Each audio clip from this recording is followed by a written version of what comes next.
Non, il n'a pas raté Emmanuel Macron.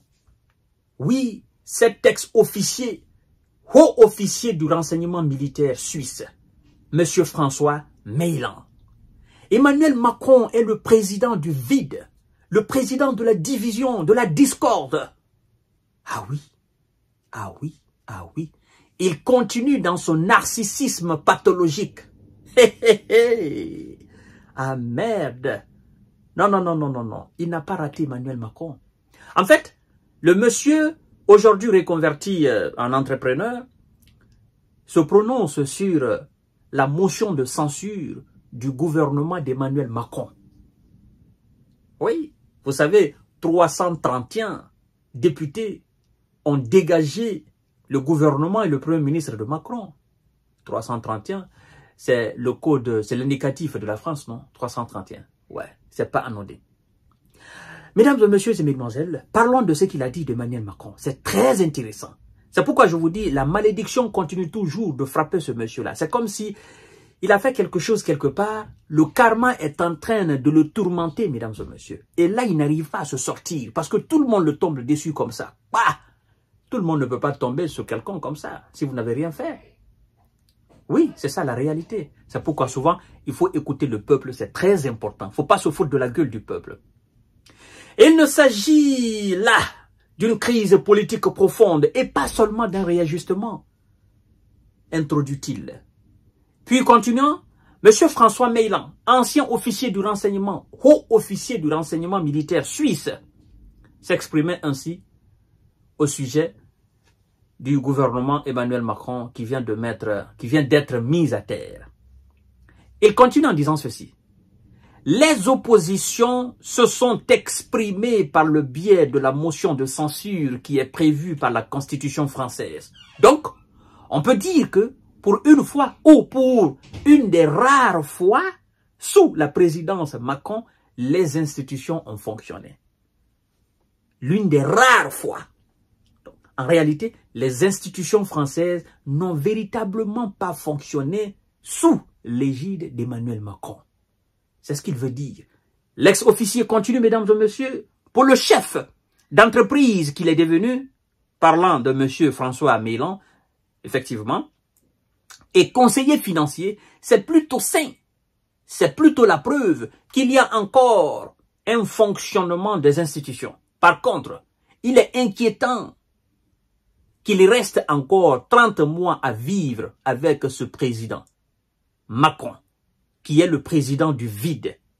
C'est le président de la division, de la discorde. Condamne ainsi M. François Meilhan. Et de continuer, Macron ne reconnaît aucune responsabilité et continue sur son narcissisme pathologique.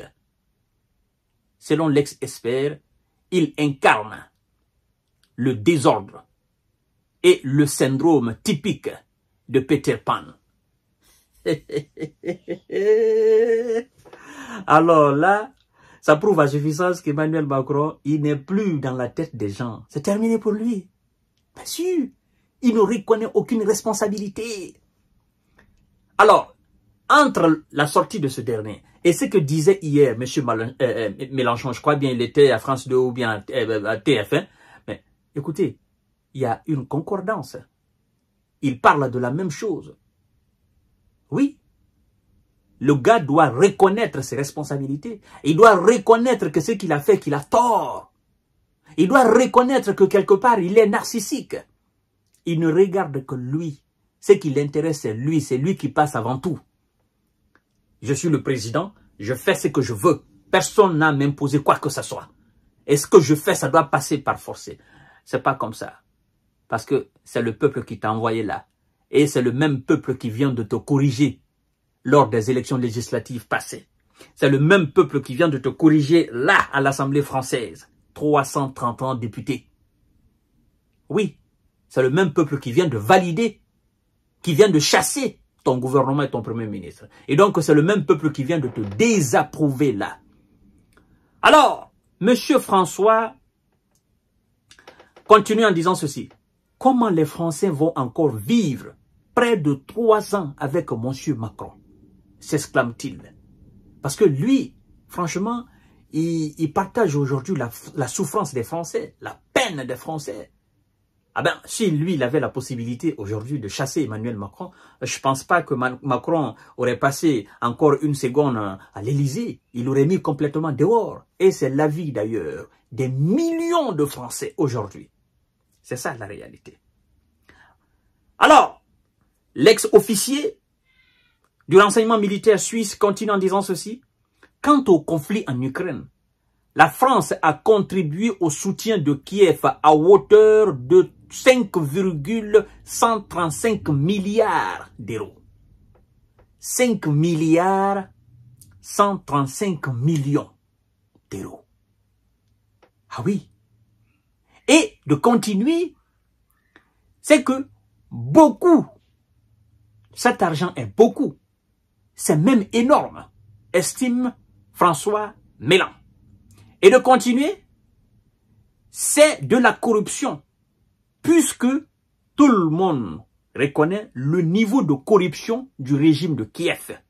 En outre, il y a des frais qui ne sont pas quantifiés, notamment les 12 000 soldats ukrainiens qui ont été formés par l'armée française, autant en Pologne que sur le territoire de l'Hexagone. Qu'est-ce qu'il veut dire? Les 5 milliards 135 millions d'euros qui ont été déboursés pour aider l'Ukraine n'ont absolument rien à voir avec ce qui a été encore dépensé pour la formation des 12 000 soldats, tant en Pologne, mais qu'à l'Hexagone, qu'en France. Alors, dans le même temps, on voit la précarité en France qui augmente, notamment un glissement de la classe moyenne vers le bas, ajoute le chef d'entreprise. La précarité, tout le monde le sait, ça se sent. Dernièrement, nous avons vu des étudiants dans les campus qui font la queue pour aller...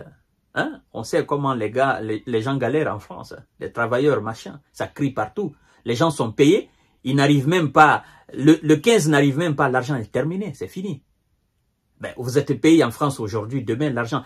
C'est-à-dire, votre salaire entre, l'argent même est fini. Et donc, vous vous posez la question, pourquoi vous travaillez?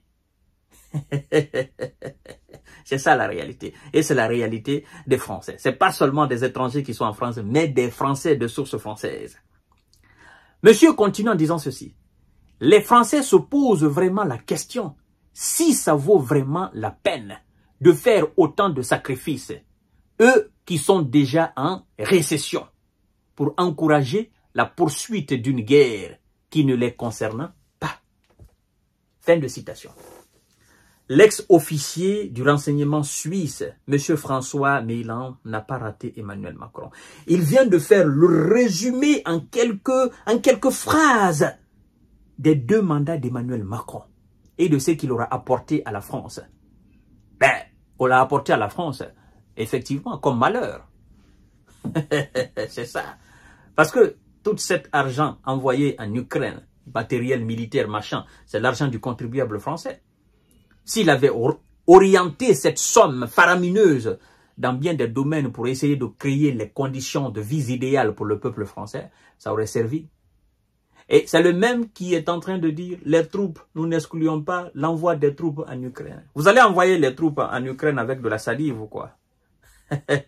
C'est la descente en enfer d'Emmanuel Macron. Je vous reviens tout à l'heure. Le karma continue toujours de travailler sur lui. Évidemment, c'est la vérité. Partagez la vidéo dans tous les groupes.